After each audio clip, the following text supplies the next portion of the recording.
Par un jour gris et pluvieux, un garçon aux pieds nus et tremblant de froid luttait pour pousser un vieux chariot à glace. La pluie implacable avait chassé tous les clients, et il n'avait vendu aucun cône. Désespéré et trempé, il frappa à la porte d'une humble maison en bois.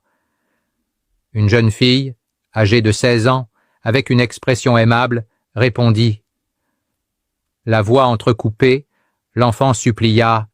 « S'il vous plaît, achetez-moi au moins une glace pour pouvoir boire un café chaud et me réchauffer. » La fille se tourna vers son père, qui se tenait juste derrière elle, et demanda avec compassion. « Papa, pouvons-nous acheter une glace à cet enfant, juste pour l'aider ?»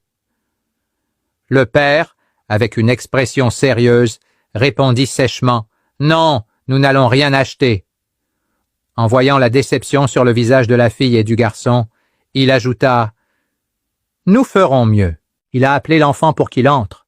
Il lui a donné une couverture chaude pour le garder au chaud et une grande tasse de lait chaud et fumant.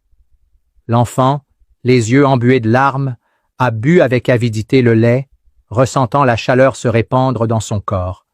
En disant au revoir, déjà réchauffé et le cœur rempli de gratitude, il a regardé la jeune fille et a dit « Les larmes maintenant de gratitude, Dieu me donnera encore la force pour pouvoir te rendre ce que tu as fait pour moi. » Et il est parti.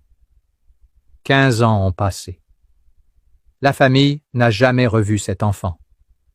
La jeune fille, maintenant une femme de 31 ans, a vu son père tomber gravement malade. Elle l'a emmené rapidement à l'hôpital. La nouvelle a été dévastatrice. Il avait besoin d'une chirurgie urgente, très coûteuse. Anxieux, le père a dit à sa fille, « Ma fille, la seule chose que nous avons, c'est notre maison.